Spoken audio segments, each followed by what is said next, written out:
yo también. Buenas tardes a todos y a todas. Ya me quedo Cristina, bueno, hoy estamos acá, les invitamos a todos, todas y todes a una jornada cultural en Sigla. En primer lugar, y a nosotros nos da mucho orgullo hacer esta presentación del libro Todas Reinas, cuyo autor es Facundo Soto, que voy a leer una breve semblanza de su trayectoria, pero para nosotros es el compañero del grupo de estudios de Sigla, y aparte de lo mucho que aprendemos entre todos, aprendemos con gusto porque es una relación de amigas que tenemos, y lo queremos mucho. Así que por eso es un doble orgullo. Facundo Soto, que es narrador, periodista y psicólogo con perspectiva de género. Es egresado de la Diplomatura en Géneros, Políticas y Participación en 2019 de la Universidad Nacional General Sarmiento. Colaboró en el suplemento Soy de Página 12 de 2010 a 2023. Coordinó talleres literarios, entre ellos el Laboratorio de Literatura Gay Queer en el Centro Cultural Ricardo Rojas desde 2014. Ofreció numerosas charlas y conferencias sobre teorías queer, por ejemplo, en la Universidad Federal de Río de Janeiro, Feria del Libro de Buenos Aires, de Santiago de Chile, Colegio de Psicólogos, entre otros. Fue profesor de la materia Diversidad e Inclusión en la Universidad de Flores y titular de cátedra de otras. Fue el curador y fundador de la Biblioteca Queer de la Galería de Artes Sendros. Tiene más de 30 libros publicados.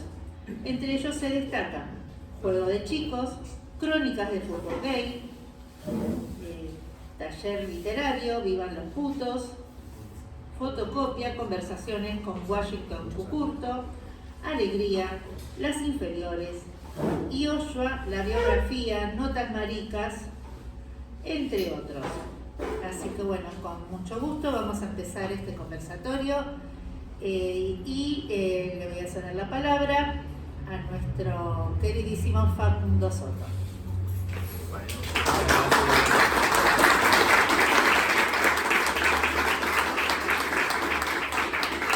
Bueno, gracias por estar acá. La idea es charlar un poquito sobre César Sigluti, que fue el motivador, inspirador de dos libros que los voy a mostrar. Este no me queda ninguno, es mío solo. Voy a leer la contratapa. Es un libro de conversaciones. Yo cuando terminé el libro Charlie Queer, lo llamé a César, que lo conocía, me lo encontraba en una panadería en el centro, y siempre charlábamos y comentarios al pasar. Él me conocía del Soy, yo lo conocía de la CHA, figura pública, César, y siempre me tiraba una que me dejaba pensando, o sea, qué crack este tipo, y siempre muy amoroso, tenía algo que yo sentía que lo conocía de toda la vida, y lo hablé con gente, y me decían, sí, yo también, lo vi 2 veces y es entrañable, aparte de esas personas que como que no tienen maldad, que están siempre pensando en el otro, en la otra, ¿no? Me anticipo, voy y vuelvo, ¿no? Por ejemplo, cuando estaba él, fue 24 años presidente de la CHA, Comunidad Homosexual Argentina, y él me contaba, y me contaba otra gente también, corroboré la info, estaba durmiendo con su marido, sonaba el teléfono a las 4 de la mañana, ¿no?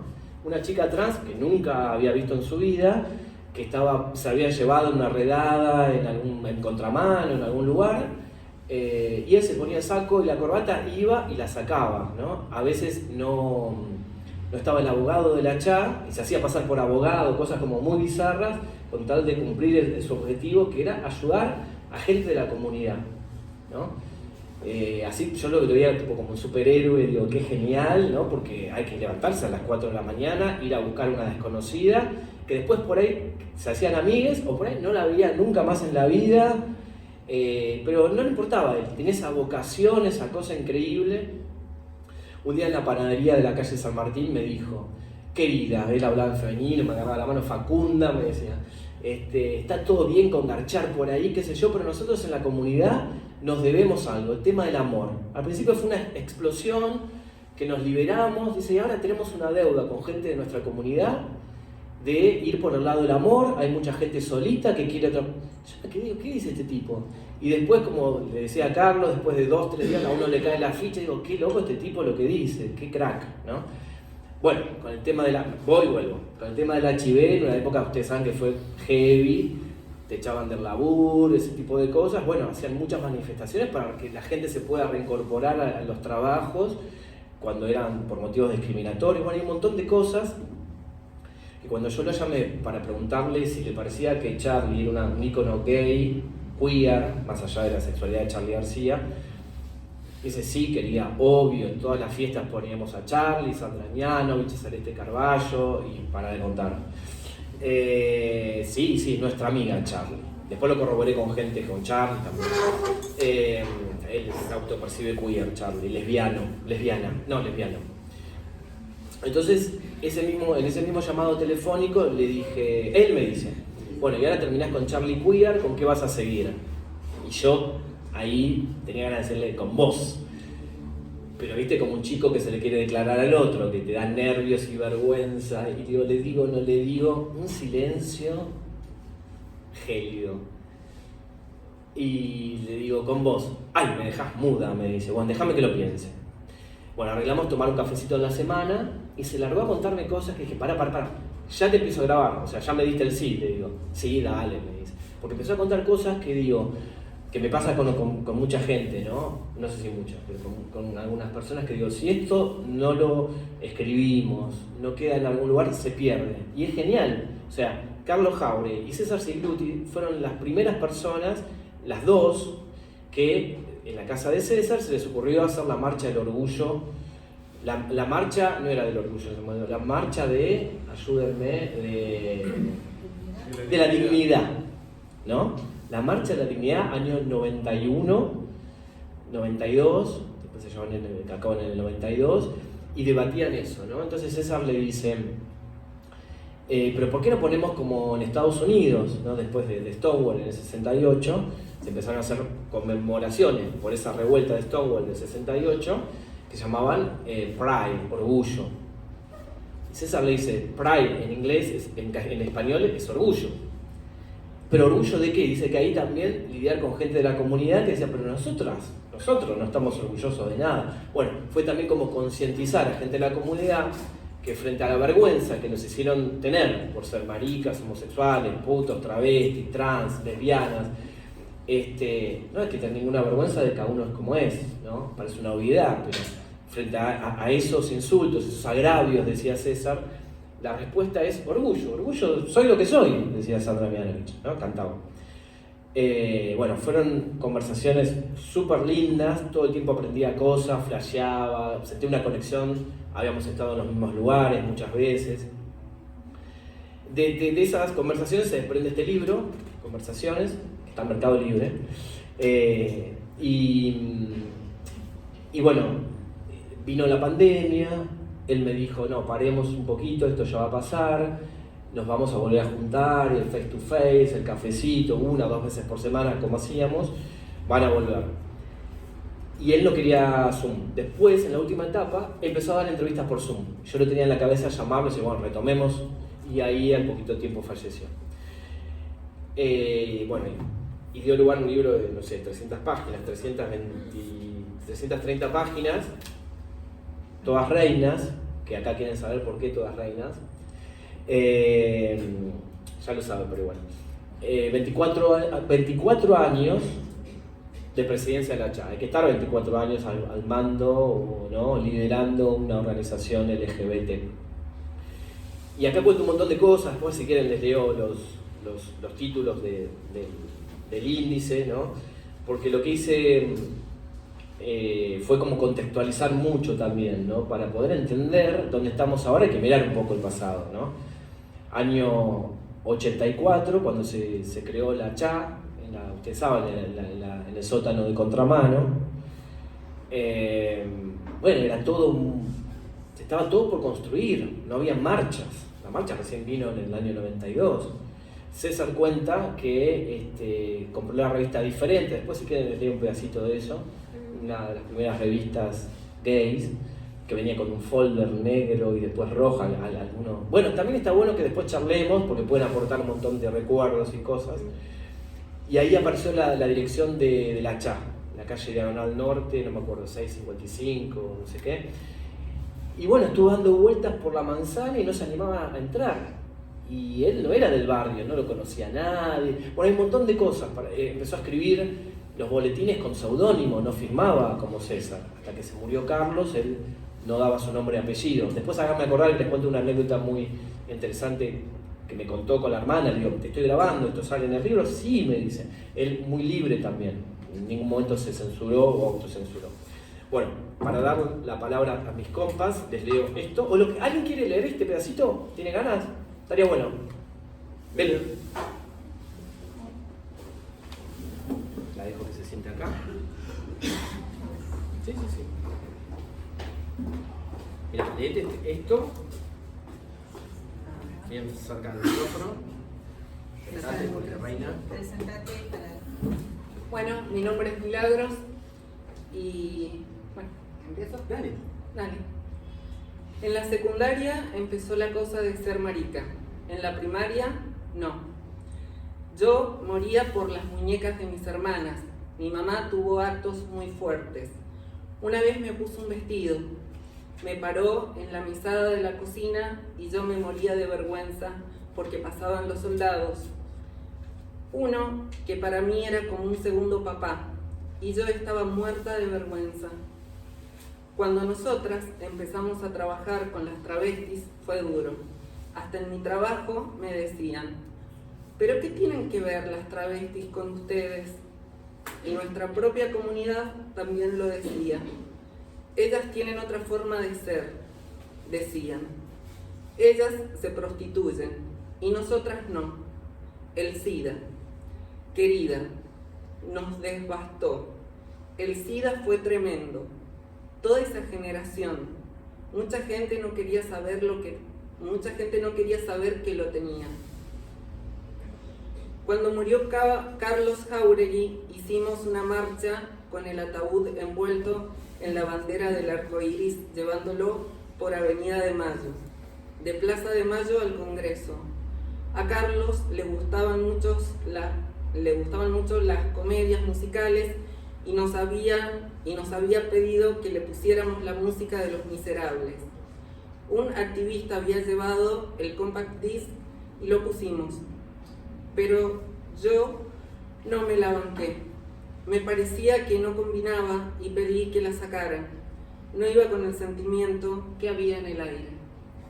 Bueno, muchas gracias. No, por favor. Bueno, fuerte, ¿no? Empezar a charlar.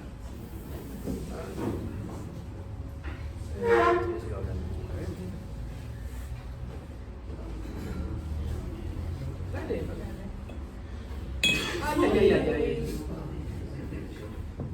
Casi hace un cagada. Yo le dije a alguien, yo soy experto en hacer cagada, casi tiro el café.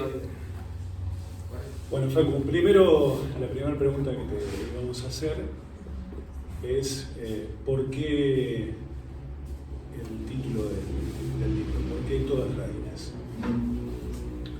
Bueno, ¿por qué Todas Reinas? La CHA, como digamos Sexo Argentina, pasó por distintas etapas como cualquier organización de cualquier tipo, ¿no? Va creciendo, ¿no? En un momento preguntaban si había mujeres en la CHA y en un primer momento no, era como más cerrada, más de varones, pero al poquito tiempo se abrieron y hubo una aluvión de mujeres también, lo podemos leer un poquito ahí, y también con la comunidad travesti, ¿no? Que se sentían un poco incómodas porque tenían otra percepción, otra identidad, por supuesto, y pasaban otras cosas. Pero hubo mucha integración también, ¿no? Después César y Carlos las ayudaron a crear su ATA, ¿no? Su propia órgano. Y una cosa que los caracterizó, por lo menos los testimonios con los cuales yo hablé acá, es que funcionó muy bien hasta el año 90, 91, que hubo una irrupción, que después se creó el Gay DC, y después, bueno, César volvió a la CHA y en su ¿cómo decirlo? En su gestión, no la sugestión, sino en la gestión, se caracterizaban por crear comunidad y por ser totalmente horizontales, ¿no? Entonces decían que César tenía la habilidad de escuchar a todo el mundo, no hacía discriminación por rangos etarios, digamos, o de algún tipo, ¿no? Entonces la mirada del presidente de una empresa como de la persona que barre en la empresa lo nutría para ver distintos ángulos de la misma situación, capitalizaba todo eso y armaba algo, ¿no? Y estaba todo muy consensuado, era todo muy horizontal, pero había que tener una cara visible. En la primera época de la CHA, estoy respondiendo a tu pregunta, en la primera época de la CHA estaba Carlos Jauregui. ¿Qué me dicen? ¿Por qué Carlos Jauregui estaba ahí al mando? Porque para ese contexto, ahora por ahí uno lo puede criticar, pero para ese contexto el objetivo estratégico era visibilización, dar la cara. Ustedes saben, en la primera marcha, las primeras, con antifaces, pues corrías riesgo de que te echen del laburo, una salida del closet forzada, que te echen de tu casa, un montón de cosas, que te mandan al psiquiatra y al psicólogo para convertirte en alguien normal, esos prejuicios de la época. Entonces, en esa primera época, la visibilización que hasta el día de hoy, ¿no? A muchas personas les cuesta o nos cuesta en determinados ámbitos, ¿no? Decir simplemente quiénes somos, ¿no? Entonces, pensaron estratégicamente que para acceder a los medios de comunicación, representantes de la comunidad homosexual argentina, necesitaban una persona que tenga credibilidad, que pueda ser, que no lo tomen para el churrete, como decía mi abuelita, ¿no? Que pueda ser como validado desde la imagen del prejuicio social. Y esto está bueno, porque a veces uno piensa, ¿no?, cómo debería ser. Nos adaptaron un poco a lo que estaban buscando en ese momento para poder tener más llegada. Entonces decidieron que sea Carlos, porque tenía una impronta masculina. Tenía bigotes, sabía hablar bien y qué sé yo. Después en la intimidad era una loca también, ¿no? Pero puertas adentro. Y después con César ya era otra época y él decía, yo soy una marica básica, y reivindicó el tema de la identidad marica, ¿no? Pero lo que siempre decía César era que no quiere, cuando había una cosa de egos que aparece en todos lados, esta cuestión de los egos, de querer sobresalir y qué sé yo, somos todas reinas, todas reinas. O sea, acá no hay una reina, somos todas reinas, no hay una reina y una princesa, un vasallo. Como idea conceptual está buenísima, ¿no? Y esto lo corroboré hablando con todo el mundo. Y sí, César siempre decía, acá somos todas reinas. Chiquita, vos que te querés hacer vení acá y vos... Y él mismo también, cuando hacían las reuniones, todos cumplían todo tipo de funciones. Iban tipo cooperativa, cambiando de roles, lo cual estaba buenísimo. Después por ahí para los medios había que poner una cara visible, ¿no? Pero es muy interesante ver la trastienda de todo eso. Cuando... Carlos iba a los medios de comunicación, iba un grupo de gente y aprendían de eso, ¿no? Estaban ahí ayudando a ver cómo se recepcionaba, qué palabras usar, se veían en video y permanentemente, es como una cofradía que está bueno ver qué pasaba en ese contexto, ¿no? Cómo pensaban todo estratégicamente para llegar a donde llegamos, porque fueron pioneros estos tipos en todo esto, ¿no? También estuvo Mónica Santino un tiempo. Había otro comité que se dedicaban a grabar en video, en VHS, todos los programas donde hablaban algo en relación a las homosexualidades y nos degradaban o nos hacían bullying, para después contestar eso, que fue el caso paradigmático del Monseñor Guarrachino, ¿no? ¿Se acuerdan que nos mandó a una isla? Entonces hacían estrategias políticas en relación a todo eso. Hay un gran archivo en video. Bueno, acá también hay unos grandes archivos en video. Y hacían cuestiones que tenían que ver con el tema de derechos. Siempre estaba el tema de la visibilización y avanzar en cuanto a derechos, ¿no? Otra cosa que aparecía ahí era que tratar de, cuando iban a programas de televisión, Mauro Viale, programas amarillistas que nos daban un lugar ahí, ¿no? Estaba bueno. Era no contestar en cuestiones personales, sino derivar toda una cuestión comunitarias, no hablar en cuanto a comunidad, no cuestiones personales si querían saber cómo, si yo fui discriminado, no, ahí la estrategia que tenían todos en común y todas era correrse de ese lugar y no personalizarse.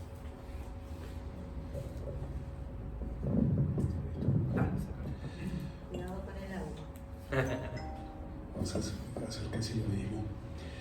Facu, vos en el libro describís que hay dos momentos en la charla. Y Diego Trarotola también dice que el activismo en la chat tiene como dos momentos claves. Me gustaría que por ahí nos pudieras explicar algo de eso. Primero, ¿qué diferencias encontrarías vos entre la chat de Carlos Jauregui, digamos hasta el 86 con su fallecimiento, y cuál es la chat que vos encontrás a partir del 96, cuando la toma César? Y por otro lado, esos dos activismos, el de la igualdad y la diferencia. Bien. Pregunta de examen del licenciado. Bueno, contesto primero así como más sencillamente, después les leo un poquito sobre esto. Claro. La primera parte de la CHA era más una cuestión de integración, de gente que se preguntaba si estaban enfermos o no. Pongámonos en contexto, año 1984, cuando se creó la CHA. Un lugar de integración, un lugar de sociabilización, ¿no? Los grupos de reflexión, un montón de grupos que había en la CHA. Y en la segunda época ya una cuestión como más politizada, de abogar por derechos, ¿no? Una cuestión mucho más politizada. Leo un poquito porque es mejor. ¿No? Un poquito, cuando me aburro, se aburre me dice, igual un poquito. En sus comienzos, mucha gente se unía a la CHA en búsqueda de igualdad, y el activismo resultaba en esa línea. En una segunda etapa, tras la muerte de Carlos Jauregui, la militancia pasó a consolidarse como la búsqueda de los derechos del diferente. En un principio, el acercamiento a la CHA era para crear vínculos, romper la soledad y despejar la duda de si estaba enfermo por ser homosexual. Los grupos se fueron conformando de acuerdo con las afinidades culturales. Gays, a los que les interesaba el arte, otros regionales, es decir, que encontraban correspondencia con la zona geográfica de residencia o de nacimiento, gays que se identificaban por la lucha política. Todos estos grupos estaban conformados por el propósito de buscar el igual. Trarotola ingresa a la CHA en la segunda etapa, cuando la búsqueda era por el diferente. Carlos fue elegido como vocero porque era muy masculino, respondía al modelo de igual en un momento en que se buscaba que el gay fuese igual a la mayoría. Acá lo que se buscaba era esto, que no tiene que ver con lo queer, que era somos iguales, ¿no? Somos iguales en todo menos en la cama, ¿no? Somos iguales, este deseo por ahí de querer, sobre todo en Estados Unidos, ¿no? En una época de querer ingresar a la armada, a los militares, ¿no? Ocupar lugares donde nos excluían. Y en este segundo momento la diferencia era como un facio enorme, nos expulsaron, no nos dieron lugar, no vamos a pedirte por favor, quereme, por favor, dame un lugar. Somos parias y nos hacemos cargo, esto de queer, reivindicar lo diferente, lo raro, hacerse cargo de, bueno, Charlie también, ¿no? Bancate ese defecto, ¿se acuerdan la canción? De aceptar cada uno como es y no buscar aceptación ni integración, no queremos que nos integren a ningún lugar, ¿no? Queremos reivindicar que somos diferentes a lo hegemónico, tenemos otro contexto social, nos constituimos de otra manera. Carlos también maricón, y bueno, me perdí, que el gay fuese igual a la mayoría, es decir, que pasara desapercibido de un hetero. ¿Se acuerdan que en esa época se decía mucho, bueno, querés ser gay, cero, pero no tenés por qué andar con una remera diciendo que sos gay, que no se te note? A mí una vez me dijeron, si querés venir con tu novio al asado, pero no anden besándose por ahí. Y yo decía, claro, si nos vamos a poner a garchar arriba de la parrilla con los chinchulines, o sea, eso a una mujer y a un hombre no se lo decís, a mí sí. O sea, ¿qué onda? ¿Viste? Bueno, Carlos también mariconeaba, pero esa no era la faceta pública que daba a conocer, acá estaba lo público y lo privado, ¿no? César, por su parte, guardaba en sus comienzos su visibilidad porque el estereotipo buscado no respondía a la personalidad con ribetes llenos de mariconería, rasgos que lo dejaban afuera de la política asimilacionista. Ahí me salió. Es decir, del igual o del hegemónico. Bueno, hay mucho más, pero creo que más o menos está aprobada la respuesta. Aprobadísimo. Bueno, yo más que preguntas, creo que todavía, y espero que pronto se interesen en este libro, les quiero contar lo que a mí me resulta interesante desde el punto de vista que se habla. Lo que me llamó la atención es que vos, creo que a mí me lo contaste, pero quiero que se lo contés a todos. Porque vos, la propuesta que le haces a César en un principio es escribir sobre él. Y terminás escribiendo sobre la Chá. Quiero que me cuentes cómo fue eso. Bueno, me equivoqué. No, bueno, cuando charlaba con César, y le propuse el libro, me dice, bueno, sí, pero ¿sabes qué pasa? Me dice, yo no tengo nada interesante para contar. ¿Qué te puedo contar? Que salí con uno, marché con otro, qué sé yo. No, eso no pasa nada. Mi vida está atravesada por la Chá. Y le interesó hacer un libro político, un libro donde yo pudiera contar el eje de su vida era la Chá, ¿no? Cómo se creó, qué cosas pasaban, qué cosas no pasaban, y me parece que el libro es rico en ese sentido, ¿no? Ahora les voy a leer un poquito el índice. Y una cosa que me dijo que me quedó grabada, y se lo digo a mis pacientes, que me parece genial, él en un momento estaba muy mal de salud y dejó de hacer todo, ¿no? Y lo que lo salvó fue, un momento se despertó y dijo, proyectos. Tengo que hacer lo que más me gusta, que es la militancia, el activismo, el LGBT, los proyectos. Seguir luchando por la gente que está desamparada ahí, que no tiene nadie que hable por ellos, para que después puedan hablar ellos por ellos mismos, o ellas por ellas mismas. Pero en su momento... Y eso, esa cosa que tenía así, que yo digo superhéroe, fue lo que le dio vitalidad y lo volvió a poner, lo sacó de la depresión, lo sacó de la cama, y su vida era la Chá. Él pensaba en la Chá las 24 horas del día, o casi. Y me parece que eso es re rico, es re lindo, ¿no? Entregarlo parte de su vida a una causa social. Y esto que yo decía, ¿no? No conocer a alguien y ir a ayudar, ¿no? Hay cosas, por ejemplo, con el tema del HIV-Sida y las campañas, fue la primera campaña que hicieron, campañas en colegios, un montón de cosas, y había que ir, la verdad es que cada uno hace activismo de donde puede, ¿no? Pero ir a las 4 de la mañana, se me puso a las 4 de la mañana, a las 2, porque también ellos decían que el activismo era de noche, porque las racias se hacían a la noche. Yo tenía que ir a la noche a sacar a las trans que caían en cana, o las que trabajaban en Constitución para concientizarlas, darles preservativos, charlar, y también había que sostener, porque me contaban, está acá, dicen, ¿qué me venís a decir vos? ¿Qué tengo que hacer? ¿Que me tengo que poner camisilla? Venís vos a estar acá, los clientes quieren garchar a pelo, y bueno, era heavy, ¿no? Confrontar, porque claro, Valeria Pavani, psicóloga, una mujer, heterosexual, blanca, clase media, profesional, buenísimo lo que hizo, pero digo, desde el otro lado, ¿no? Que te vengan, es como que te vengan desde otro planeta a decir lo que tenés que hacer. Pará, viví en este planeta, ella estaba en este planeta, pero ¿cómo convencer a la otra de que estamos jugando en el mismo? Me contaban, hubo un montón de situaciones de violencia, que se les acercaban y las expulsaban.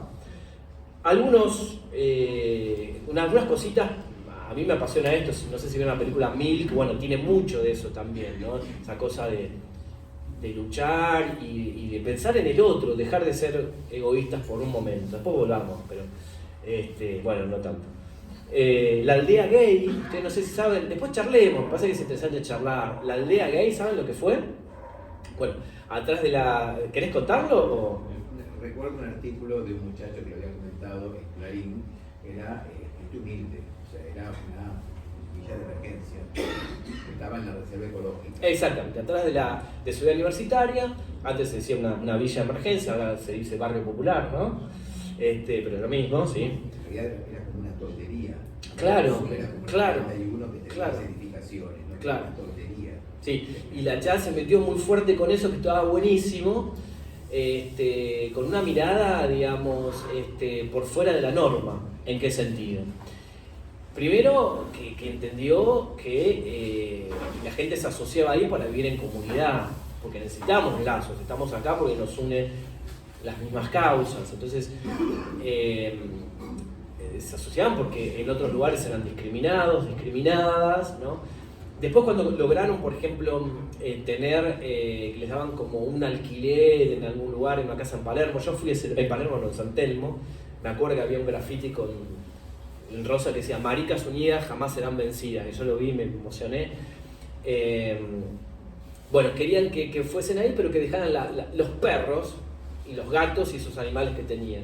No podían entender que los animales forman parte de nuestra vida, son nuestros hijos, ¿no? Bueno, hubo toda una lucha ahí, parece una pavada, pero en realidad los que tenemos mascotas sabemos que son parte de nuestra vida. Gente que dormía en la calle con su perrito, que le sacan el perrito, era una locura. Preferían seguir durmiendo en la calle. Bueno, muy interesante el tema de la aldea gay. 2 comunidades, los desalojos terribles, fueron con una topadora a tirar eso abajo, las trans poniéndose ahí para evitar eso. Bueno, sobre César, sobre Carlos, cómo era esa oficina, los primeros pasos de César, una cartilla de seguridad para llevar encima, ¿no? Que está acá la foto también, por si te paraban. En contramano había muchos volantes con el teléfono, ¿no? Qué era lo que tenías que hacer, qué era lo que no tenías que hacer, y ya entraba en democracia. Ustedes saben, también estaban los edictos policiales, donde te llevaban en cana por tener el pelo largo, por estar vestido con prendas de mujer, de sexo opuesto, una ridiculez atómica. Y entraban a los boliches, abajo también entraron, al bar de tortas, y se llevaban gente detenida por el solo hecho de ser gays, lesbianas, trans, ¿no? La cartilla de seguridad que te informaba que los procedimientos, qué era lo que tenías que hacer, y la tenías que llevar arriba, con el número de chat. Cualquier cosa llamabas y te daban una mano ahí. Esa iniciativa, la del manual chiquito, fue la que después una asociación como Correpi tomó el modelo e hicieron el pequeño manual del ciudadano, que también era una pequeña instrucción de qué tenías que hacer si te querían llevar detenido.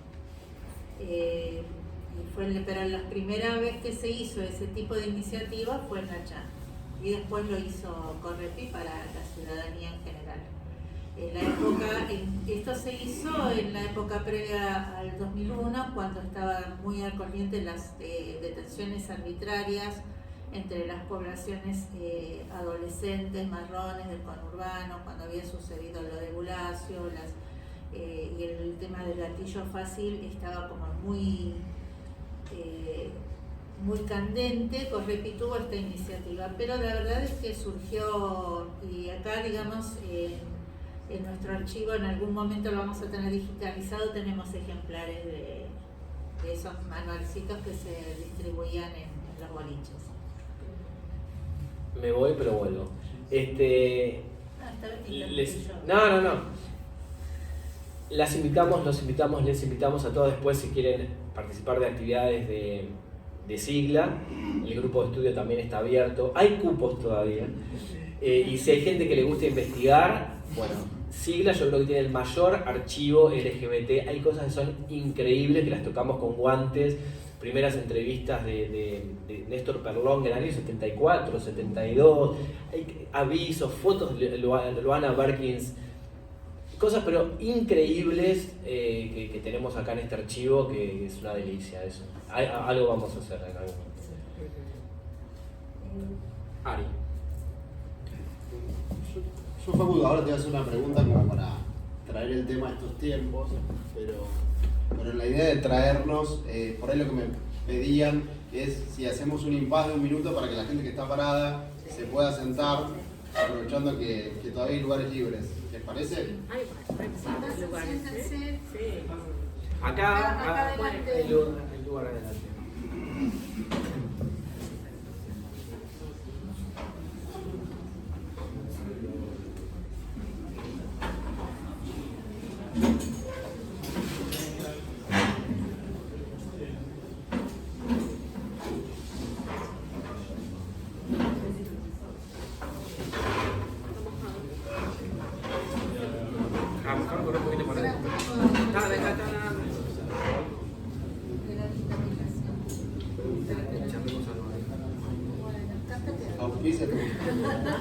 Bueno, y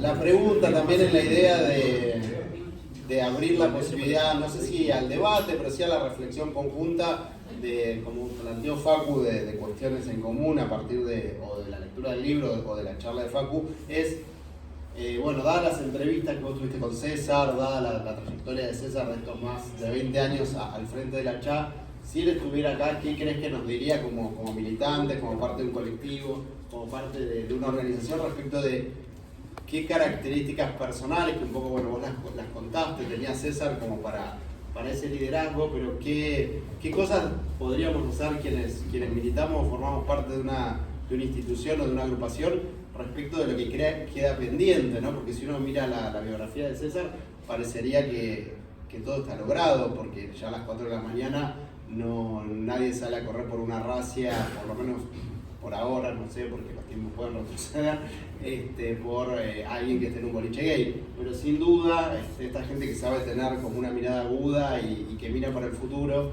respecto de lo que queda pendiente, si él estuviera acá, creo que nos diría, bueno, aprovechen que son como 50, o que somos como 50 o 60, y no se olviden de esto, tengan en cuenta esto, otro. Acá tenemos, no en presencia, pero sí, gracias a él, existe y estamos hoy acá, que es Rafael Freda, que un poco hay unos cruces ahí en la biografía, pero digo, invocando estas entrevistas que vos tuviste, ¿qué crees que César nos diría respecto de lo que no hay que olvidar y lo que no hay que dejar de hacer? Bien.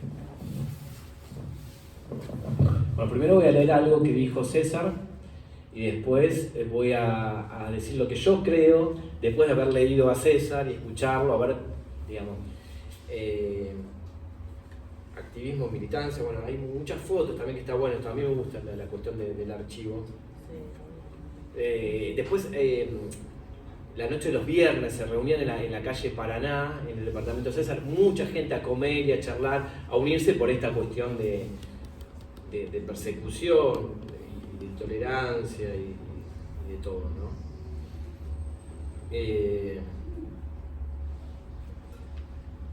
Me parece que tiene que ver con lo que vos me preguntabas. Dice, uno de los objetivos, digo yo, ¿no?, el principal de la CHA era la visibilización en tiempos de democracia, pero que igualmente, si se enteraban en tu trabajo de que eras puto, te podían echar y nadie se animaba a decir que lo era.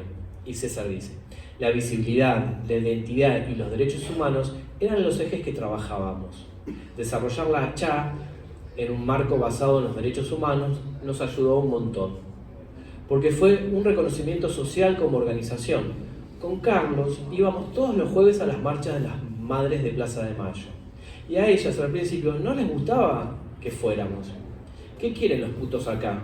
Fue todo un tema, y tardó, te cuento, tardaron y bastante. ¿Cómo fue ese trabajo de concientización con las madres? Yo creo que hubo un reconocimiento serio como organización cuando logramos la unión civil. Ahí fue cuando dijeron, estos saben cómo trabajar. Ahí empezaron todas a actuar diferente, porque presentábamos leyes. Primero fue en realidad la personería jurídica, y el otro salto fue cuando hicimos con Marcelo Sunstein la primera unión civil. Yo me acuerdo, fue hace bastantes años, que vino la relatora de Derechos Humanos de Naciones Unidas. Estábamos en esa charla privada, sin medios, en un edificio de acá, de Buenos Aires. Evedes Bonafini, Estela de Carlotto, yo, y todas hablaban, y yo arranqué diciendo, nosotros somos los desaparecidos de los desaparecidos. Hay cosas que yo pienso y otras que me salen. Yo decía, ¿cómo enganchar nuestro discurso con el de ellas? Y a partir de ahí fue la mejor onda. Me parece que... ¿Qué me parece? Bueno, me parece esto, ¿no? Lo que dice acá César, ¿no? De unirse, de hacer lazos con otras organizaciones, con otras entidades, ¿no?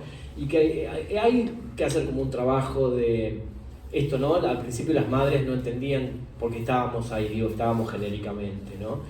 Entonces, bueno, bancarnos quizás que el otro no entienda un poco, ¿no? Y tratar de hacerle entender, ¿no? Que a veces uno se enoja, y me parece que el que se enoja pierde, ¿no? Y fíjate acá, hacer ese lazo político y después el tema de los derechos, mostrar que se hicieron cosas, que se hacen cosas, y a partir de eso es como un logro. Y esos logros, para mí, una vez que están ganados, ya a nivel cultural. Hay derechos que están adquiridos a nivel cultural, que están como impregnados en la cultura de gente que por ahí no es de la comunidad, pero que ya se les abrió la cabeza. Y no creo que una vez abierta la cabeza se pueda cerrar. Que tenemos que seguir avanzando desde cada lugar, de cada uno, con las cosas que cada uno sepa hacer o cada una. Y bueno, qué sé yo, mi lugar de activismo es haciendo libros cada vez. Este año salen 7 libros míos, un montonazo. Y bueno, cada uno desde su lugar, desde el lugar que vendés panchos, bueno, ponerle la banderita en el puesto de panchos o la bandera, LGBT, no tener vergüenza de darnos, de visibilizarnos, de nuestra identidad. Creo que desde el lugar de cada uno. Trabajás en un colegio, bueno, no tenés por qué mentir, ocultar, el que te acepta bien, el que no. Es cierto, se cerró el INAI, se cerró el departamento no, el Ministerio de Mujeres y Género, hay un montón de. Estoy tomando un curso de psicología forense que es patético en la Universidad de Córdoba. La coordinadora no tiene perspectiva de género, le pregunto, me dice, ¿por qué tengo que tenerla? Dice a Sergio, te contaba, colega psicólogo, dice que el hombre por naturaleza tiende a tener un montón de mujeres. O sea, es ridículo. O sea, yo no puedo creer que le den un lugar. Bueno, Freud en 1800 cuánto habla de pulsión, que nos diferenciamos de los animales, que no hay instinto, que el lenguaje hace que cada uno tenga un deseo particular y personal y el respeto. Bueno, pero bueno, hay un montón de gente que también se da cuenta que esta persona que tiene un lugar hegemónico de poder se quedó en el tiempo. Bueno, denunciando, me parece que hay un montón de cosas como para hacer que nos mantienen vivos y vivas. Se me ocurrió hacerte una pregunta. Primero... Bueno, pero para eso viniste. Claro. Por eso te pagamos. Claro. Simbólicamente. Simbólicamente, sí. Está en el grupo, que no es poco. Escúchame, yo te preguntaría, ¿cuál crees que es el valor que tiene este libro hoy, publicado en esta época, ahora que lo has hecho y que se comercializa y que lo pueden adquirir? ¿Cuál crees que es el valor que tiene este libro en este momento y qué diferencia podrías encontrar a través de las charlas con César, con Marcelo Ferreira, con Terrotola, con qué sé yo, Pedro Sotile, bueno, etcétera? ¿Qué diferencia encontrarías vos entre lo que era el activismo, la militancia en aquellos tiempos y lo que pasa hoy o lo que se hace hoy? Wow. Bueno, voy a responder lo que pueda. A mí el libro me encanta porque es como que hay condensado un montón de cosas de esa época, anécdotas y cosas jugosas y digamos que también tienen que ver con el contexto, que hacen a la cuestión, ¿no? Les voy a leer la contratapa. Invitamos a Modarelli, pero no pudo venir, creo que está en Córdoba. Dice, escribió en la contratapa: celebro leer estas páginas escritas por Facu Soto, los testimonios de César y de quienes lo conocieron o quisieron. Vivificar su rostro, tensionar su voz y las trazas de contexto histórico es lo que se propone el autor de esta biografía. La única, la primera, y por eso mismo tan justa y tan a tiempo. En una época en la que pareciera haber una preselección de aspirantes a ser los próceres del movimiento. Creo que a veces el tema del ego tenemos que ser un poco budistas o putistas y combatir el tema del ego, ¿no? Que a veces el ego no quiere mostrarse. Y creo que acá podemos aprender mucho de César, ¿no? 24 años al mando de una organización y no fue que fue una dictadura, no, todas reinas, o sea, todo el mundo opinaba, hacían cosas que César no estaba de acuerdo, era la cara visible, la coordinadora, digamos, ¿no? Y me parece que que hay con muchas cuestiones internas, políticas, de estrategias que me cuentan y que yo pongo en el libro, que podemos aprender, ¿no? Desde ahí, ¿no? Esta biografía atravesada por la Cha, tan laboriosa, que tanto agradezco, irá develando al lector y la lectora los meandros de una personalidad carismática, un liderazgo generoso que debe ser homenajeado junto al de los grandes. Era un grande César, esta cosa que tienen los grandes, como cuando lo ves a Charlie o gente que te gusta, que sentís que lo conoces de toda la vez, que es como, funciona como un espejo, ¿no? Te encontrás en esa persona, te identificás. Yo con César me identificaba. Le dije, fui a Búnker, yo también, ya está, un lugar, un punto en común, y se te arma todo un imaginario que le proyectás cosas y el tipo te devuelve algo que te ayuda, te tira un centro en términos futbolísticos, ¿no? Un liderazgo generoso que debe ser homenajeado junto al de los grandes. Debe ser cabecera de playa contra quienes buscan su olvido como sujeto esencial del movimiento LGBTIQ+, de la Argentina. Y les leo un poquito más algunos puntos o nombres de capítulos, ¿no? En cuanto al contexto, el contexto cultural del país, tenemos, bueno, lo de la cartilla, algunos lugares como All Bricks. ¿Alguien conoció All Bricks? Yo no lo conocí. ¡Wow! Después contanos algo del lugar. Las chicas, como no, porque me contaban que homosexual involucraba a las mujeres. Era homosexualidad masculina, después acá Gaby puede contarnos algo más, de homosexualidad femenina. Las mujeres se identificaban como homosexuales en esa época, ¿no? Eso, digamos que la identificación de las lesbianas es todo un tema, la visibilidad lesbiana para nosotras y nosotres. Hay como periodos que en un primer momento el término homosexual sí englobaba homosexuales femeninos, masculinos, pero digamos con el correr del tiempo y de la militancia, a pesar de que la problemática de la discriminación podía ser englobarnos o afectarnos de la misma manera, nuestras realidades eran diferentes, porque las lesbianas tenemos como una doble lectura de opresión sobre nuestras corporalidades, porque nos afecta la discriminación y la opresión por ser mujeres y por ser lesbianas. Es una doble... Un combo. Sí, y digamos la opresión y la discriminación es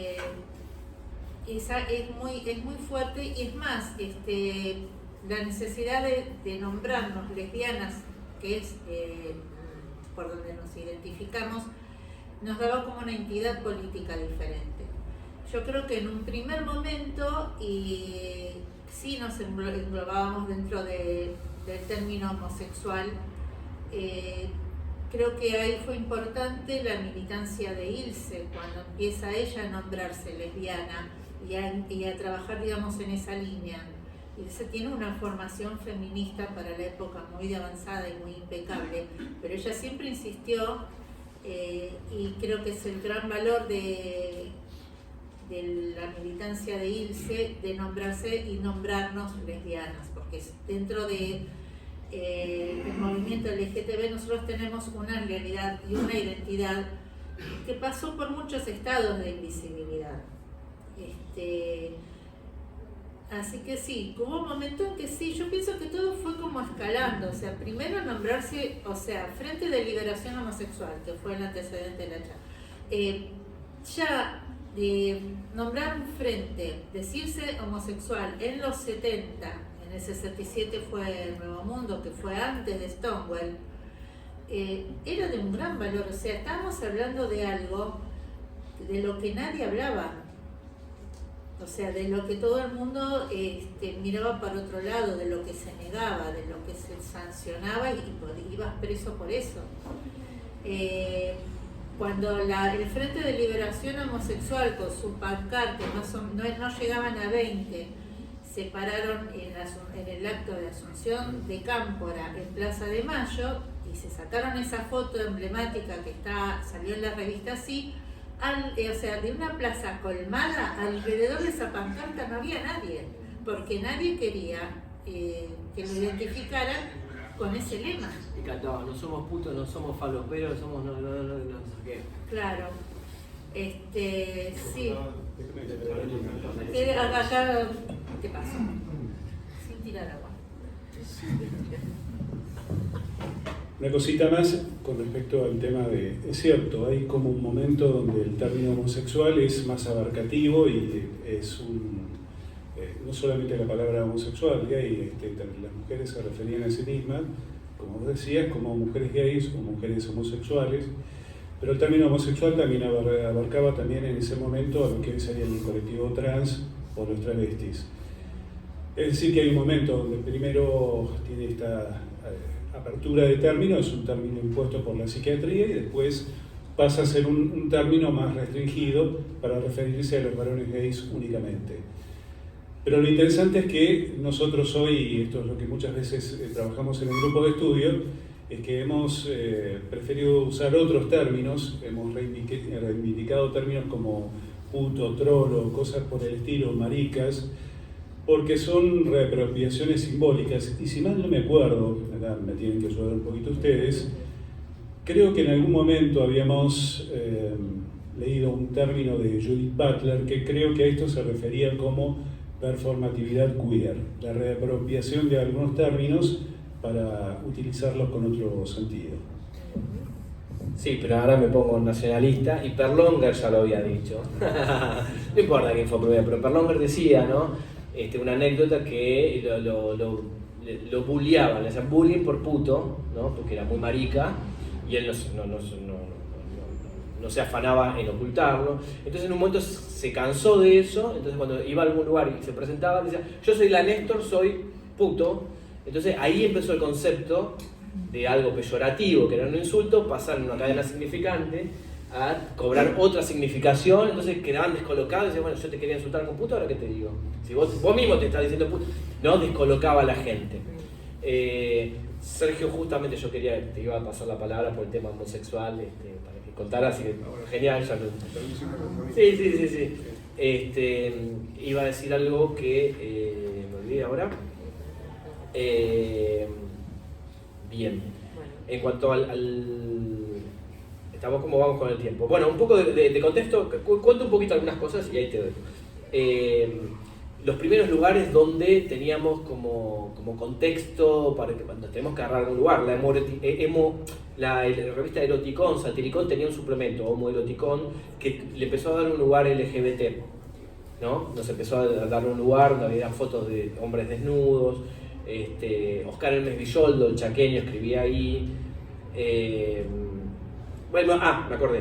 Cuando yo era muy chiquito, estaba como confundido, bueno, una serie de cosas. Me acuerdo de haber ido a un cumpleaños gay y salí disparando porque hablaban en femenino, ¿no? Yo entré, eran todos hombres en Barrio Norte, en un departamento, escuchando los Pet Shop Boys. Ay, pero amiga, pero no sé qué. Yo dije, ay, no. No quiero ser mujer, salí, pero tenía 16 años, ¿no? Bien putito de chiquito.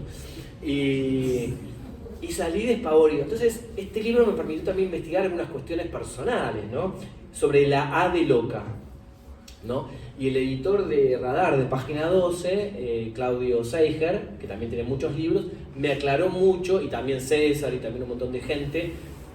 Les anticipo una línea, pero es muy interesante cómo lo cuentan ellos, ¿no?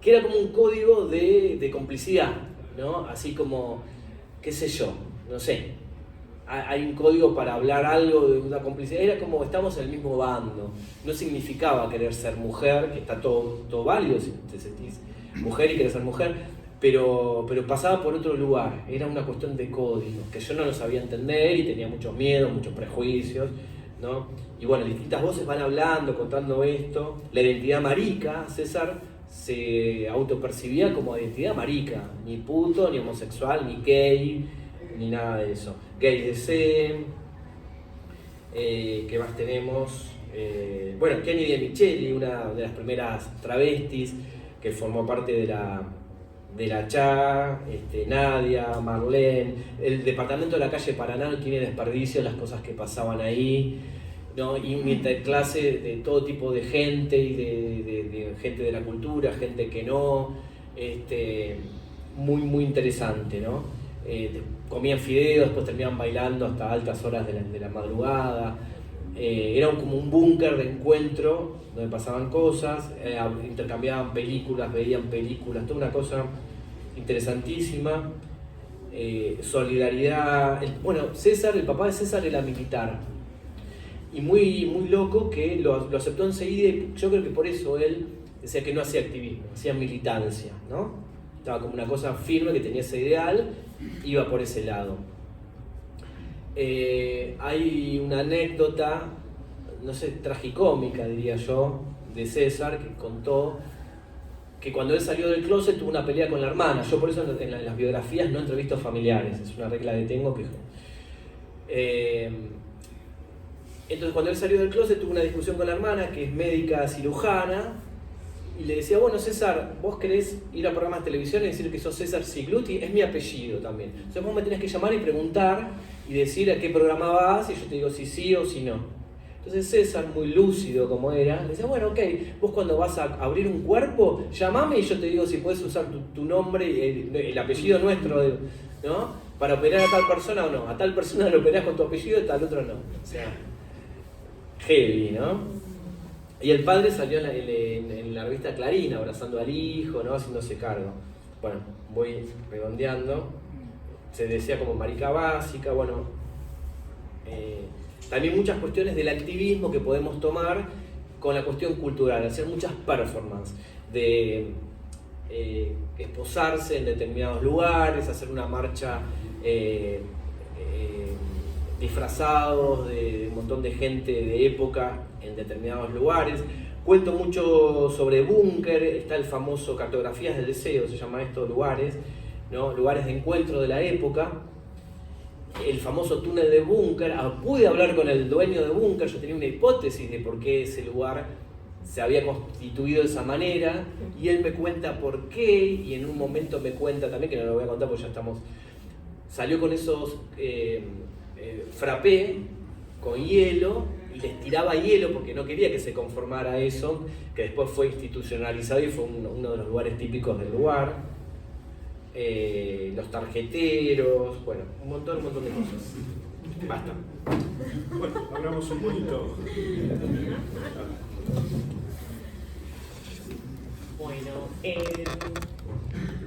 muchas gracias, Paco y mis compañeros. Bueno, ahora damos lugar a que ustedes puedan interactuar un poco, a las preguntas, anécdotas.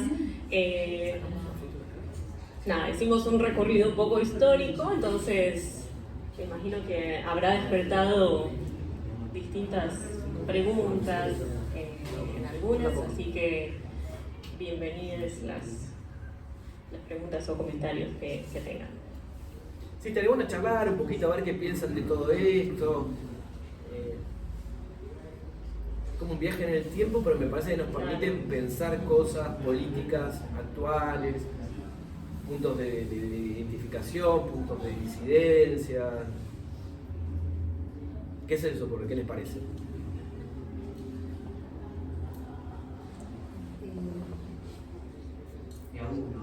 Yo puedo dar Y si no, seguimos acá, también no hay problema. voy a dar como una introducción a qué es lo que por lo menos nos interesa a nosotros. Obvio,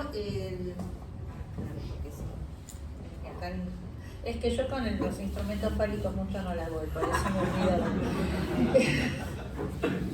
Bueno, obviamente el libro retrata toda una época y una trayectoria de activismo a través de la figura de César Sigluti, una figura interesante y que aparte se la muestra no del lado del héroe o de la maqueta que a veces hacemos nosotros naturalmente con las personas que admiramos, sino de su punto de vista humano.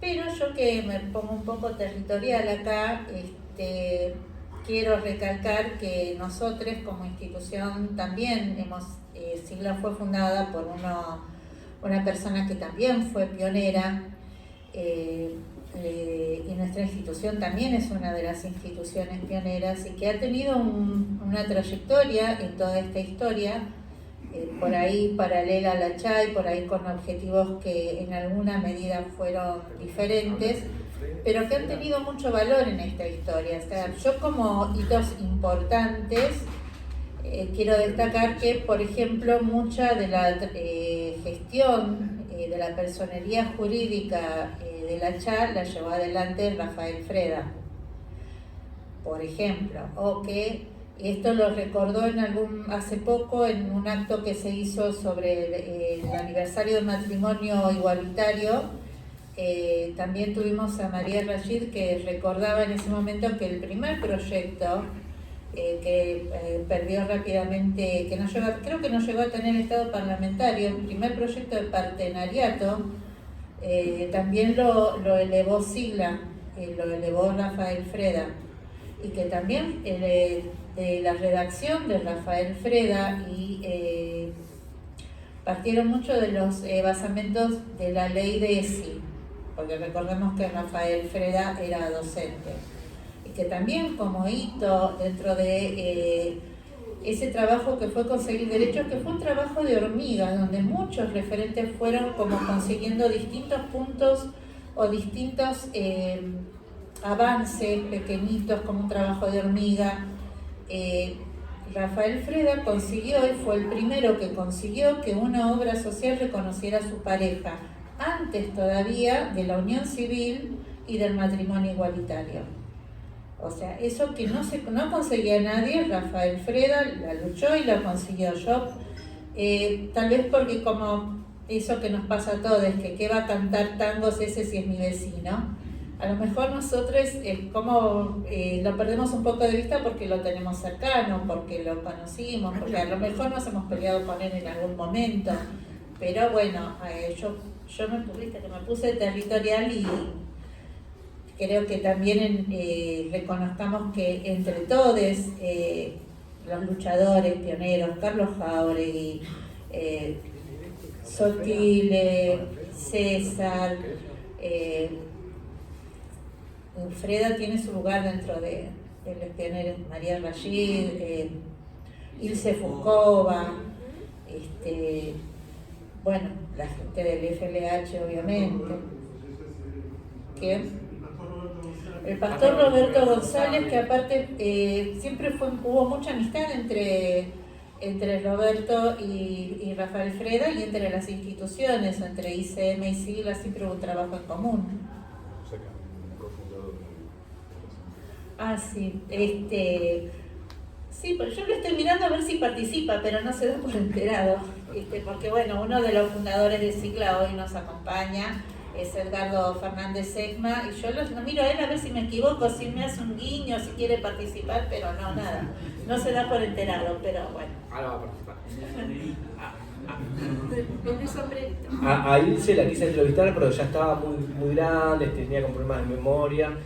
La llamé por teléfono, dejé mensaje, me hicieron el link. César me hizo el link para hablar con ella, al final no me dio la entrevista, pero igual saqué cosas del boletín de la CHA, cosas que había escrito, hay fragmentos de ella que habla de las mujeres en Sigla. ¿Querés leer un pedacito? Sí. De algo de Freda ahí. Gracias. Que hablé con Freda también para el libro. Voy a leer ahí un breve párrafo que comenta Gustavo Pecoraro, ¿no? Sí. Bien. Ahí va. Dice, en ese periodo, 1987, la CHA se había vuelto antidemocrática y había comenzado a expulsar, de alguna manera, a los buenos militantes que se iban y formaban otras organizaciones. Freda formó Sigla. César, que ya estaba saliendo con Ferreira, en una de esas reuniones de la calle Paraná, nos dijimos, bueno, tanta crítica a la CHA, formemos nuestra propia organización. La CHA había empezado a recibir fondos de la lucha internacional contra el SIDA y se había transformado en una organización que respondía a las cuestiones del VIH y no a las necesidades, también graves, que tenían que ver con las racias, con la falta de libertades, los edictos policiales y con el reciente ataque hacia nuestro colectivo y la realidad de las compañeras travestis. Ya teníamos relaciones con organizaciones lesbianas. Ahí, en las famosas cenas de los viernes, que eran en la casa de César y Marcelo, y donde Carlos vivía después de la muerte de su pareja, por Carlos Jáuregui, y donde nosotros nos reuníamos, donde las puertas estaban abiertas y entraba quien quisiera, se planteó ser una organización y cómo queríamos que fuese. Bien. En algún otro momento estaba hablando con Fay. Bueno.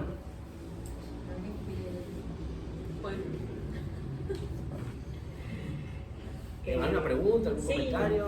O algo de lo cual quisieran como escuchar un poco más o ampliar alguna idea. Sí. Yo te quería hacer una pregunta, no sé si escuchar. Venite. Sí, se escucha, también puede ser. Si se rastrea en la historia del movimiento LGBT, siempre hubo como decisiones y divisiones entre, en el mismo FLH estaba por un lado Sebrelli y los intelectuales, por otro lado Navitarte, que era uno de los fundadores de Nuestro Mundo, que eran los más políticos junto con Perlonger, estaba a la derecha y estaba a la izquierda del FLH. Algo parecido acaba de contar, de leer Ariel respecto de la charla. Y un poco algo parecido pasa hoy también cuando ves cómo están posicionadas las distintas organizaciones que nos representan. Entonces la pregunta que me surge, bueno, vos hablaste de ego, pero ¿qué ego puede ser más importante si vos con ese ego estás dinamitando o estás obstaculizando la unión de algo que en definitiva te defiende a tu ego? ¿Cuáles son los hilos que encontrás en términos políticos o en términos de discurso que están por encima de la defensa de los derechos y que ha hecho que el movimiento LGBT siempre esté como en constante escisión, en constante división? Tengo una explicación medio psicológica, más que sociológica, ¿no? Yo creo que pasa mucho por la cuestión de reconocimiento, ¿no? Como querer reconocer una idea, algo, un aporte, y tiene que ver con nuestra historia. Que también ha surgido en las charlas del grupo. Claro. No, pero sí, sí, gracias. Entonces me parece que viene por ahí. O sea, si arrastramos en nuestra historia, sobre todo el tema grupos, ¿no? El estar adentro, el estar afuera, ¿no? Hay como cierta dificultad estructural en términos generales de conformar grupos, de poder correrse, dejar dar un paso al costado por la idea del otro que por ahí es mejor, pero una falta de reconocimiento creo que tenemos todos, y me parece que eso quizás es lo que embarra un poco la cancha, ¿no? La necesidad de última, como cualquier político, necesidad de amor, de tener reconocimiento. Bueno, los políticos en sí, partidarios, bueno, también tienen otras vicisitudes y otros intereses, ¿no? Yo soy experto en cagadas. Acá lo tenemos a Héctor Navitarte, pero por errata pusimos el papá de César.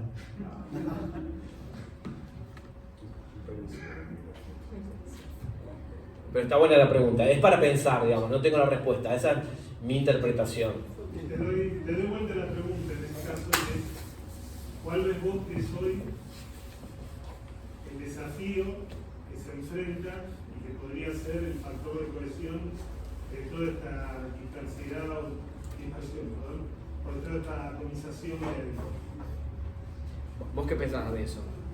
Bueno, yo tengo mi teoría. Pero contá tu teoría, me parece más interesante de verdad.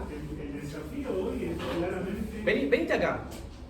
El desafío hoy... Dale, vení. No. Te doy la posibilidad de tener el falo cerca de tu boca, vení. Yo creo que el desafío es, primero que nada, reconocer el peligro de la pérdida de derechos. Pero más allá de eso, si vos encontrás algún factor que pueda resultar como cohesivo de las diferentes visiones que hay en el movimiento, más allá de la posible pérdida de derechos o de lo que se está viendo como una avanzada conservadora frente a nuestros derechos. ¿Y vos qué hipótesis tenés? No, yo tengo la hipótesis de que ese es el factor principal. Yo te pregunto a vos, ¿cuál de vos que podría ser un factor cohesivo y un factor que aglutinara esa dispersión?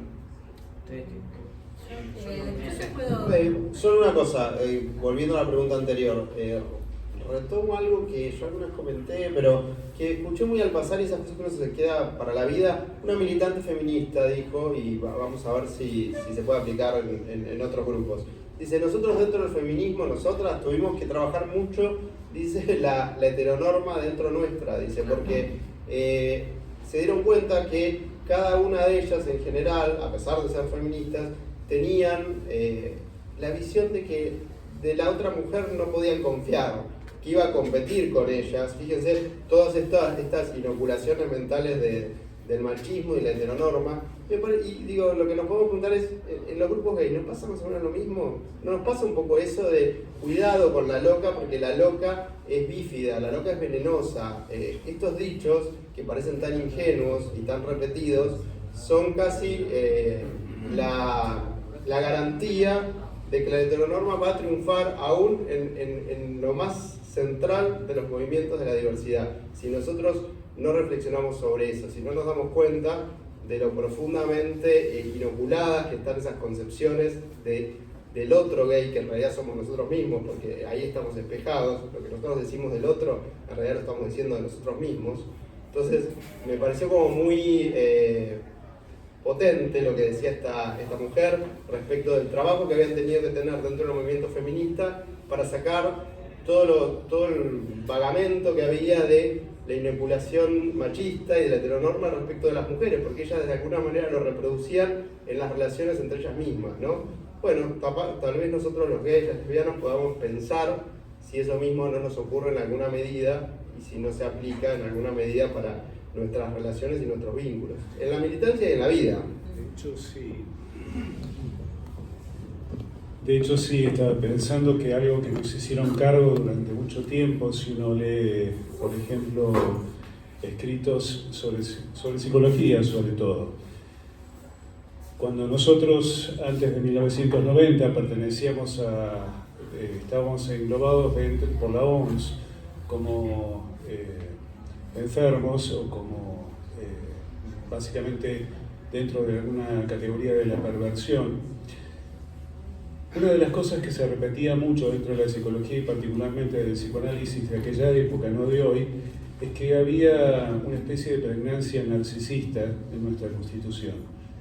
Entonces yo pensaba, bueno, durante mucho tiempo nos hicieron creer que nosotros éramos personas absolutamente egoístas, narcisistas, algo que se escuchaba decir con mucha frecuencia en la sociedad de no hace tanto tiempo, es que nosotros no entrábamos en causas colectivas.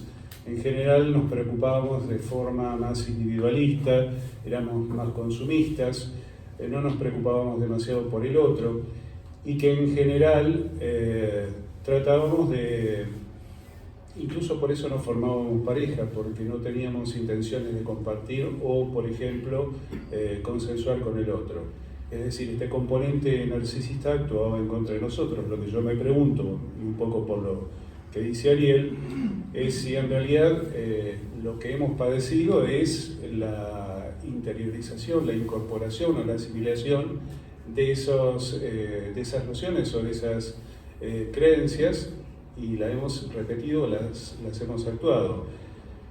Me parece que va seguramente más por ese lado, digamos. Han construido una forma de subjetivación del homosexual que hemos de alguna manera repetido o hemos actuado aquello que se creía sobre nosotros. Sí, por otro lado pienso que nos pasa en nuestras organizaciones, pero también pasa a otra escala, ¿no? Haciendo la traspolación con las instituciones psicoanalíticas, por ejemplo, somos psicólogos nosotros, permanentemente está en decisión. La EOL se disuelve y arma la no sé qué, son todas la APA, la IPA, la UPA, no sé qué, permanentemente. ¿Como la cerveza? Claro, artesanal. No soy psicóloga. Digo, el malestar en la cultura en sí, viste, es como difícil, me parece, consensuar esto de tener un representante. El otro día escuchaba algo interesante que decía que, bueno, esto de tener representantes, en un punto, a veces, a mí no me representa el presidente que tenemos, y a ustedes creo que tampoco, bueno, no sé, antiderechos, etc. Y versus una cuestión como más colaborativa que vaya por otro lado, y a veces en organizaciones, por ahí no nos bancamos determinadas decisiones que no nos representan, ¿no? No quería dejar pasar algo por alto. Fernando, el que hizo la pregunta, Fernando Villanueva, fue integrante y cofundador de este grupo de estudios, el que no se quiere acercar y habla. Y trabajamos durante 2 o 3 años en este grupo juntos. Yo quería retomar esta parte que él planteaba acerca de cómo podemos pensar, pero esto lo abro a toda la tribuna, ¿cómo podemos pensar alguna manera de articular alguna solución salvando estas cuestiones respecto de los egos o las pregnancias de las personas? Porque me parece que en tiempos como este, y pensando en la pregunta que le había hecho antes acerca de por qué tenía importancia este libro hoy, los tiempos que corren, me parece que sería interesante retomar este aspecto como para por ahí ir cerrando un poco esta etapa de lo que sería la presentación del libro. Me gustaría que ustedes piensen qué se les ocurre respecto de esto, cómo se puede superar estos antagonismos y unirnos de alguna manera más efectiva, ya que posiblemente estamos, yo lo digo de esta manera, hay como una especie avanzada que implica como una restauración conservadora. Y si creemos que algunos de nuestros derechos, porque están ganados, se los puede sostener y no están en riesgo, yo les diría que lo piensen de nuevo. Bueno, por allá hay una mano alzada en el fondo. Te invitamos a que te acerques. Hola, buenas tardes a todos. Alejandro es mi nombre y en primer lugar agradecer esta presentación del libro. ¿Querés venir acá? Sí. ¿Me escuchan igual? Sí, se escucha. Digo, es muy valioso primero un poco plantear sobre la cuestión del libro y traer a la actualidad toda la historia del movimiento, porque me parece que aún nos queda mucho para conjugar en nuestra historia del movimiento de estas décadas, porque tenemos que entender que hay nuevas generaciones que se incorporan, hay nuevas generaciones que nos preguntan, hay nuevas generaciones que de pronto tenemos que ayudar a comprender que lo que se logró no fue algo que nos fue dado, sino fue algo que se luchó y que se fue construyendo. Entonces me parece que es muy valioso este trabajo que hacemos.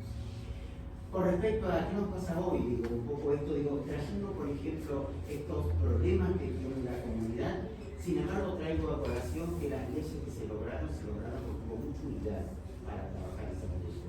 No perdamos de vista esto, porque me parece que la ley de matrimonio igualitario, la identidad de género, fueron construcciones que con acuerdos y disidencias se fueron logrando, y tanto en la presión, en el poder legislativo y en las calles, se fueron logrando estos acuerdos. Me parece que eso es una riqueza que no tenemos que perder de vista. Hoy, ¿qué nos importa? Hoy estamos más que preocupados las organizaciones en qué pasa con nuestros derechos. ¿Y qué pasa? Porque vemos que hay una avanzada antiderechos que viene sobre nosotros.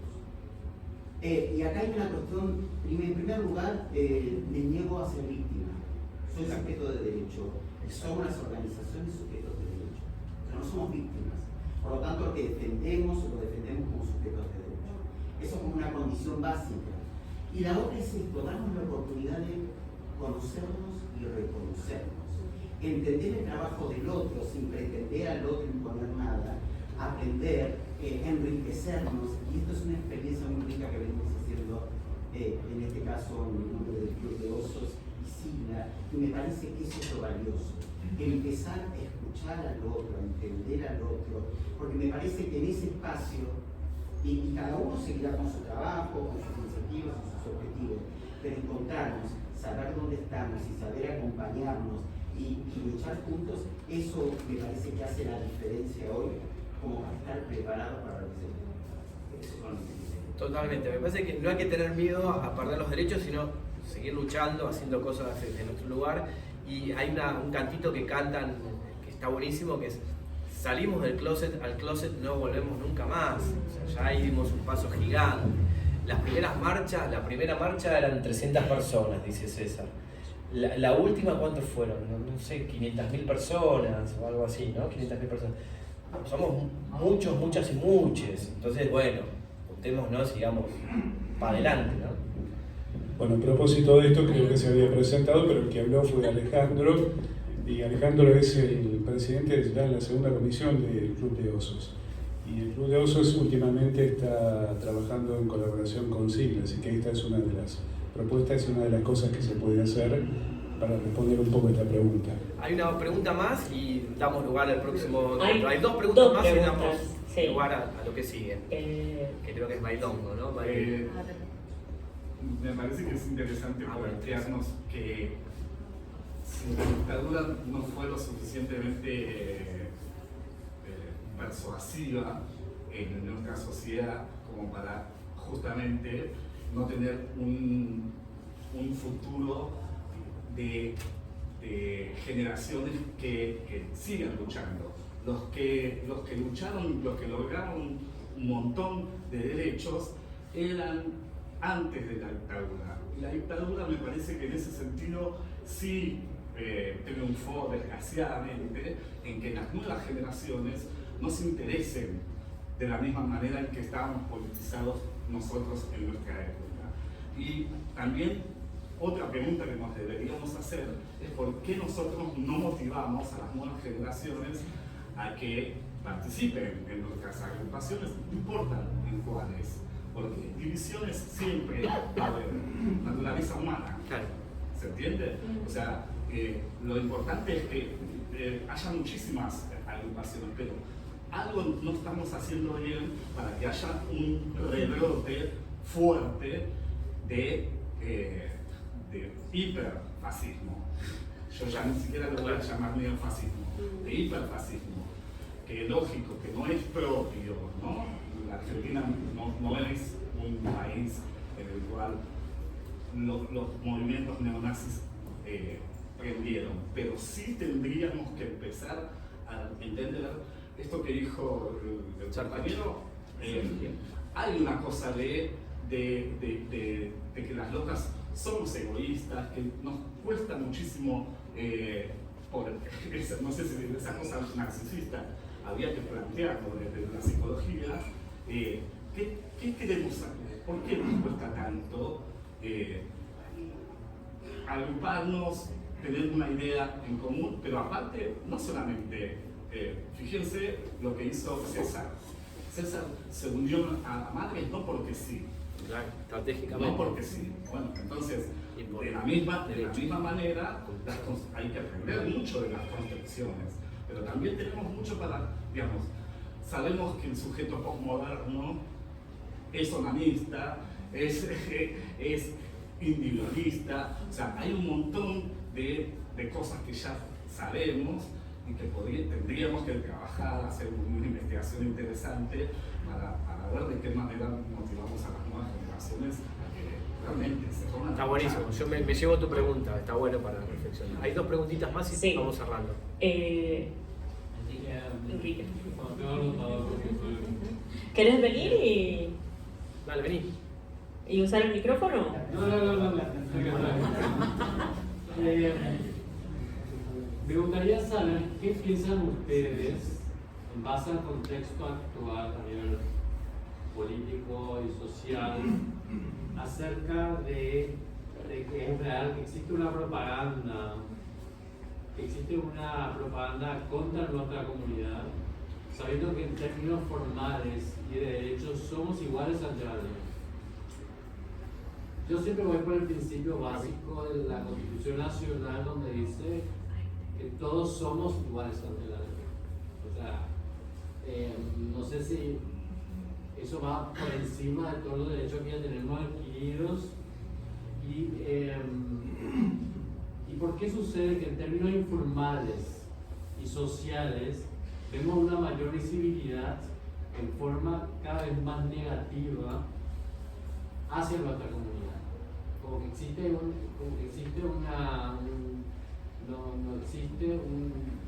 una coherencia entre lo formal y lo informal, y no solamente tiene que ver en lo político, sino también en lo social, porque sabemos bien que tenemos hoy día vivimos en un contexto político ultraderecha, pero a su vez también se refleja en la sociedad. ¿Y qué piensan ustedes acerca de eso? Gracias. Acá, la compañera. Bueno, yo voy a comentar una de las teorías o explicaciones posibles. Es un tema que obviamente nosotros en el grupo de estudios no solo leemos sobre teoría o sobre historia, sino que lo relacionamos al contexto que nos afecta, al contexto actual. Entonces, Primero que los pensamientos retrógrados, que antes mucha gente se cuidaba mucho en expresar en los medios, en las redes, porque eran políticamente incorrectos, ahora son el discurso de poder. Digamos, ahora el discurso de odio es el discurso oficial. Antes un discurso de odio tenía hasta instituciones donde uno podía, digamos, recurrir y obtener algún tipo de sanción por resguardo. Esta construcción, que no es, digamos, el delirio de un loco que hace 9 meses está en política, esta construcción vino por debajo durante mucho tiempo y de manera inadvertida. Y es, digamos, un tema, un larvado cultural que siempre estuvo en nuestra sociedad y que ahora se está desatando. Toda construcción que viene fundamentada desde el neofascismo o estas teorías fundamentadas como fascismos requieren para justificarse un enemigo. Un otro que es el depositario de todos los males y de todas las culpas, y digamos que para las nuevas derechas, no solo acá sino mundialmente, les es muy fácil construir ese enemigo en colectivos que han obtenido mucho reconocimiento y reivindicación o sea, desde la mitad del siglo pasado a lo que lleva de este, y esos colectivos son el feminismo y la diversidad. Entonces, esta demonización, esta cosa de ponernos como, primero, esta transgiversación del discurso, donde a todo lo que nosotros llamamos derechos, ellos llaman privilegios. Y esa construcción es terrible, porque con ese miente que algo quedará, y lo dicen todo el tiempo, en todos los medios, en todas las redes, todos los troles dicen lo mismo, queda como instalado en la sociedad que algo de eso hay. Los derechos son derechos, punto. Los hemos obtenido, para nosotros son irrenunciables. Ahora, ese tipo de discursos generan odio, porque bueno, son privilegios. Entonces todas nuestras reivindicaciones son privilegios. A ver, ¿por qué ellos tienen privilegios? ¿Por qué? Porque si a mí no me gusta. ¿Por qué alguien, como yo lo he escuchado muchas veces, por qué le van a dar un subsidio a alguien porque es travesti? Dice, ¿por qué tiene privilegios? Y yo que trabajo todo el día. Y entonces todo esto que, digamos, políticamente se construyó y socialmente se construyó desde la militancia y desde la reivindicación, está siendo como avasallado muy rápidamente, porque aparte quienes militamos y tenemos esta historia de militancia de hace mucho, nos hemos perdido de algo, porque nosotros somos de militar el codo a codo y en la calle, y esto sucede en las redes. Es una realidad paralela que tiene una rapidez de demolición impresionante. Ahí nos perdimos un poco. Yo creo que es por eso. Yo creo que hay un discurso que avanza muy rápido, que no nos da, nosotros como colectivo no reaccionamos tan rápido como esto viene destruyendo. Yo creo que tengo esperanzas, o sea, yo no creo que la juventud, sobre todo, creo que hay una base de juventudes comprometidas, militantes, que uno se las encuentra en las marchas, se las encuentra en distintas ocasiones.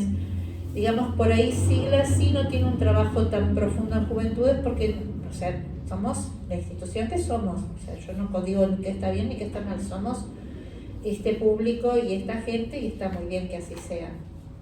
Pero yo no tengo, a pesar de que viene todo oscuro, yo tengo como una buena perspectiva. Yo creo que ya para el año que viene probablemente esta persona que pensamos que no iba a durar 6 meses siga, pero nosotros vamos a estar recuperándonos del knockout y vamos a estar organizados.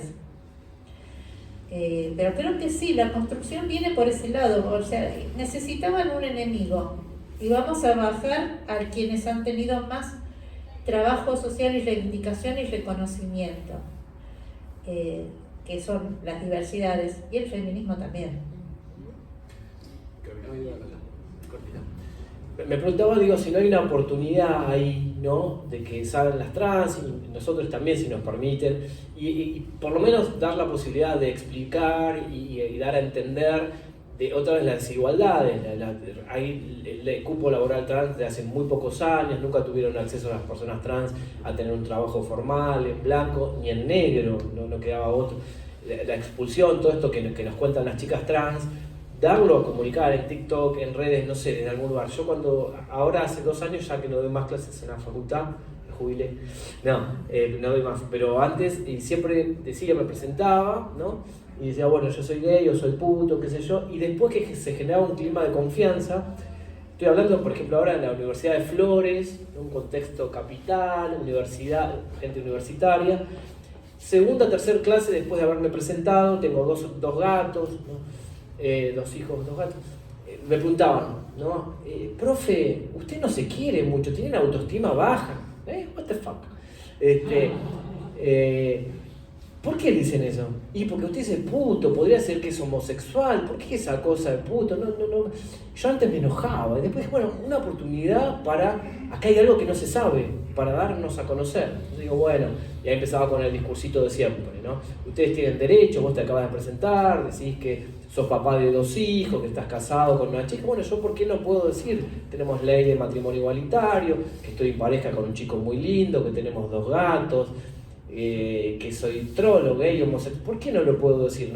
No es que vos sos mejor por ser heterosexual y yo soy inferior. Ay, profe, nunca lo había pensado de esa manera. O sea, me di cuenta que esta cuestión educativa, psicoeducativa, o no sé cómo llamarla, es un desgaste, porque otra vez ponerte el cassette y volver a ser viejo, ¿no? El cassette, y decir lo mismo. Pero bueno, ayuda a esto de siguiendo la línea de visibilización, ¿no? Esto, yo no soy mejor que vos no sos mejor que yo, y que todos tenemos derecho a mostrar nuestra identidad, ¿no? Entonces, bueno, de alguna manera me parece que va por ahí, bueno. Bueno, le damos a Edgardo la palabra. Sí, es la última. La última pregunta. La última y ya vamos cerrando porque les explico. ¿Qué viene ahora? Les explico lo que viene. Dale. ¿Qué viene? Vamos a tener la muestra del taller de teatro y la muestra del taller de tango queer. Entonces, le hacemos una última pregunta, una intervención, y después los vamos a invitar, mientras acomodamos acá para la muestra artística, a que disfruten de la muestra fotográfica de Arte Mutante. Raúl les va a hacer una introducción y les va a explicar qué es lo que tenemos. Una visita guiada. Lo que tenemos, las obras que tenemos expuestas acá, que se trabajaron en el taller de Arte Mutante. ¿Y después? Después, bueno, Pepe, pancho, gaseosa, música. Vamos a bailar. Y bailamos. Bueno, Edgardo. Yo quisiera agregar con respecto a lo que comentaron del FLH cuando fue a la plaza y de la palabra homosexual, encadenando las 2 cosas, que a mí me impresionó mucho la primera vez que la palabra homosexual en gigante entró a la Plaza de Mayo en septiembre del año 1984, porque a diferencia del contexto y todo lo demás del FLH, acá estaba toda la palabra y cientos de miles de personas veían ese cartel y esas palabras, y había 20 valientes que iban debajo del cartel, y habíamos otros 20 que no éramos tan valientes, que íbamos a los costados para que no nos vieran y teníamos temores de perder el trabajo y todo eso. Allí yo conocí a Carlos Jauregui y a Marcelo Benítez, que me marcó mucho. Y lo otro que quiero decir es que entre la gente que han nombrado, me parece que más allá de las peleas y todo lo demás, falta una persona que no se nombró, que es alguien que fue presidente de la CHAC, que fue Alejandro Salazar. Y después quisiera decir que en cuanto a los egos y las peleas y las divisiones, que son tan normales, no es en nuestra comunidad, en todos los grupos, a veces las luchas y esto se idealizan un poco. No es que siempre nos unimos, no es así. No estamos incluidos en la ley antidiscriminatoria argentina desde el año 1988 por las peleas de los egos de las organizaciones LGTB. No estamos incluidos en la ley. las peleas durante un año en el Senado impidieron que fuera la única posibilidad que había en ese momento casi concreta de sancionar la ley que ya había aprobado el diputado. Es decir que yo creo que hoy hay menos egos que hace 10 años, por ejemplo, ¿no? Entre los líderes de las organizaciones. Pero creo que no existe este idealismo. Bueno, eso. Yo estoy contento porque veo que en quienes llevan adelante Sigla no existen estos egos. Eso a mí me pone muy contento de haber vivido tanto tiempo. Y lo último que quiero decir es que, habiendo estado en la CHA desde aquel momento, que lo conocí a Rafael después en el grupo de San Telmo, y habiendo dejado la CHA en el año 92 con los chicos para crear Sigla, consideramos que toda la lucha que hubo en la CHA siguió con Sigla paralelamente, es decir que hubo como una continuidad de un montón de cosas y de temas. A mí personalmente pienso que a Rafael también me pone muy contento esta unión que veo a través del libro de Facundo y esta presentación acá. Muchas gracias.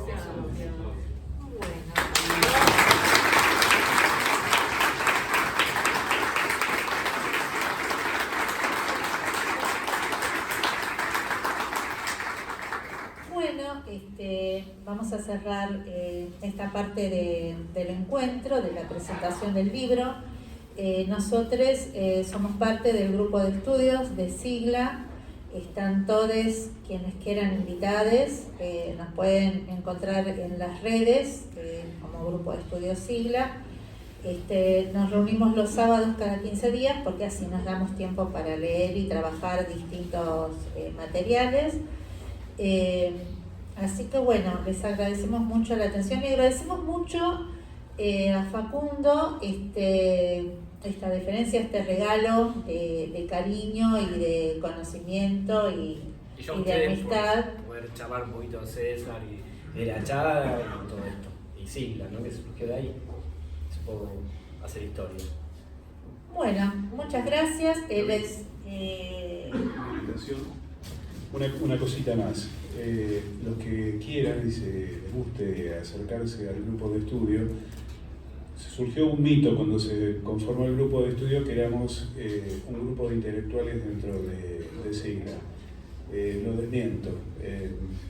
La verdad creo que los desilusionamos. Según Foucault, la página 44.